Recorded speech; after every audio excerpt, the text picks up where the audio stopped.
Hello bearded bee people, welcome back to B&K Bees. It took a while for us to be able to say that we actually have a loyal honey customer base, but we do now. We have a lot of people who love our honey and who look for it in stores and tell their friends about it. And we've learned some things in acquiring that customer base and in trying to get rid of an ever-increasing amount of honey over the course of the last bunch of years. So if you're interested in how to get rid of your honey and how to grow your business into a viable honey operation, stay tuned, because that's what I'm going to chat about today on B&K Bees.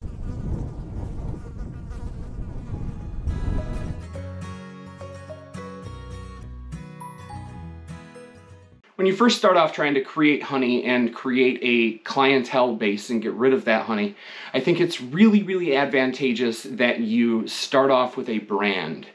This doesn't have to be super professional or super really well done. It just has to be something identifiable rather than just honey in a mason jar. Now, that honey in the mason jar is bound to be whoever you sell it to's favorite honey, the best honey they've ever tasted in their life. But when they have friends over and talk about it, it is really a good idea to have a brand in front of them that they can then find themselves in a local store or online. Now, as far as online goes, I do think that that's advantageous to get a website going. If you're interested, I am a web developer, so there's a link in the description below to my web developer page, or you can just send me a message or whatever. Just go to brettkozmadesigns.com.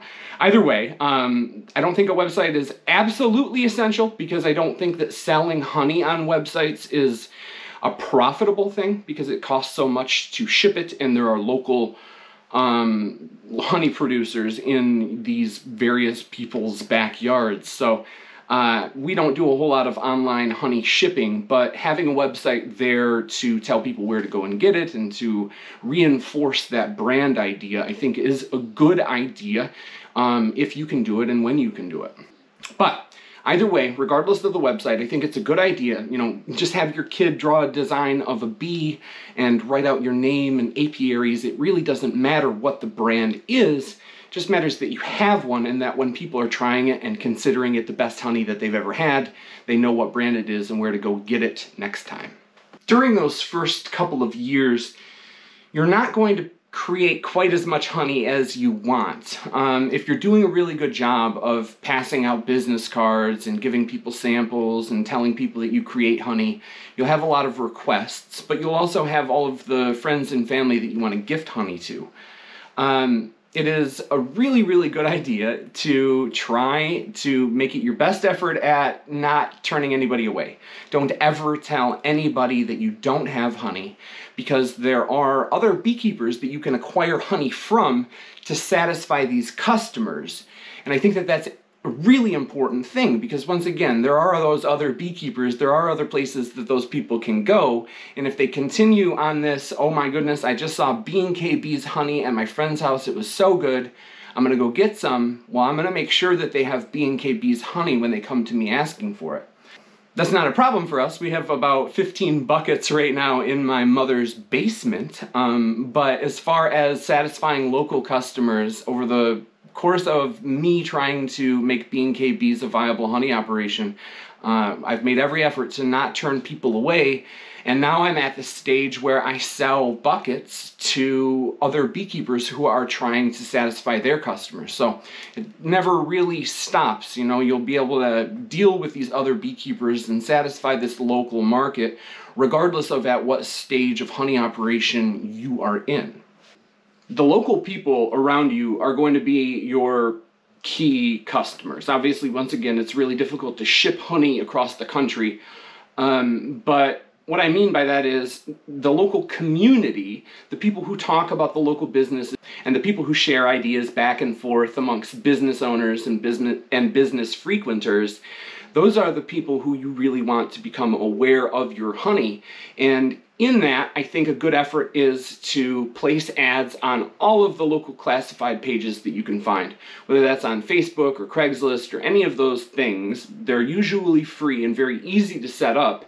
And that is a really good way to start getting your business name into those local community conversations and to start making relationships with business owners that may at some point want to sell your honey in their store. Another good idea in terms of locally marketing your honey are farmers markets. And I mean this with a caveat, because most farmers markets that are worth going to and that are well frequented are a commitment style thing. You have to be there every week and commit from the beginning to the end of the year. The problem with that is beginning beekeepers who are just trying to start a honey sales business don't have the honey usually to supply from the beginning to the end of the year, and more advanced beekeepers who might have the honey don't have the time during the bee year to be there every single week.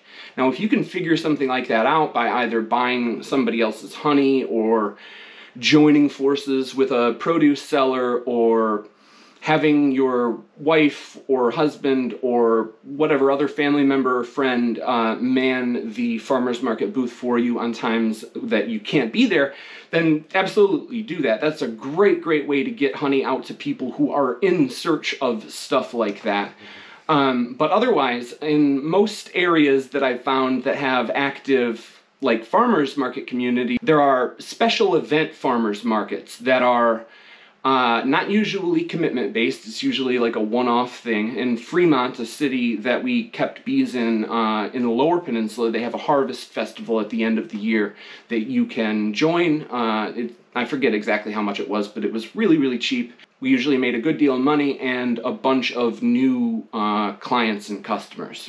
Another good thing to do in terms of technology and internet marketing are videos, like especially honey harvest videos. Post it to your personal page or post it to any local groups, because that honey flowing out of that extractor or those cappings getting cut off of a honey frame are incredible marketing material. So get some cool B-roll shots of that. Make a post and put it everywhere. Those kind of posts are really going to get shared around, and the people who have tried your honey are going to be the most vociferous advocates. They're going to be the loudest supporters in sharing that video and making sure their friends and family see it. So every time you have a honey extractor out or every time you're spinning frames, get a little bit of footage, get some, wonderful pulling out the wax cappings and chewing on it footage, because people like seeing that kind of thing. They don't really understand where honey comes from, and when they see how beautiful and wonderful the whole process is, it's really, really a good piece of marketing. As your operation grows, you're going to want to graduate beyond meeting people at a local four-way stop to sell them a quart, and graduate into supplying local stores. Now, I think you should seek this out before you think you should, because as soon as you have a few extra jars, getting it into a local store is a good idea. Even if you run out or have to go buy a 5-gallon bucket from a local friend beekeeper, getting it out there, getting it in front of people's faces when they're out in the local community going to these stores is a really, really good thing. And it's also a good thing when people call you and say, hey, can I get, 2 pounds of honey? I have, some friends coming over and I want to gift it. And you really can't or don't want to meet them. You can say, hey, go down to the local, quick stop or whatever. We have it there, and that is usually good. Another idea in terms of stores is don't limit yourself to food stores or health food stores or anything that you would think of when you want to go out and seek honey out. We have our honey in hardware stores, a couple of restaurants. We have them in a couple of just like local, buy local stores, a couple of resale shops, a few food stores. But either way, my point is a lot of these local stores are going to be keen to the idea of selling your honey, especially if it says the city name on the label. Just because that's a really good sort of reciprocating business deal to make. So when you're in a store, make sure you've got a couple of jars in the back seat of your car so that you can say, hey, is there a manager here or is there an owner here? Because I have some awesome local honey that I would think you would want to sell here. And a lot of times they're going to be interested at least to have the conversation. And if you have a sample jar and they taste it, then man, you're well on your way to making some sales. When you start getting into these stores and when you're starting to try to compete for spots in these stores, I think it's really advantageous that you offer every honey product there is to offer. And sometimes it's easier said than done. Creamed honey processing isn't necessarily an easy thing to do, and comb honey is a pretty big investment in terms of resources to profit. But my point here is not every single honey producer that you're competing with in your local area sells comb honey and creamed honey and has honey sticks. So if you can do all of those things without violating any laws, you know, and heating anything in your house, and don't make infused honey in your kitchen, that kind of stuff is, at least in Michigan, illegal. You have to be in a registered kitchen to be able to produce that kind of stuff. But within the laws and within the resource availability that you have, I think making an effort to offer more than just the 1 and 2 pound jars of liquid honey, it will get you into more stores and it will get more people talking about your honey brand. Okay, that's what I think I have. I probably will come up with a couple of other ideas and kick myself for not mentioning them in this video, but those are the things that I've learned over the years. Yeah, try to get a brand early. Don't turn away any customers. Make sure that you're satisfying everybody who wants your honey.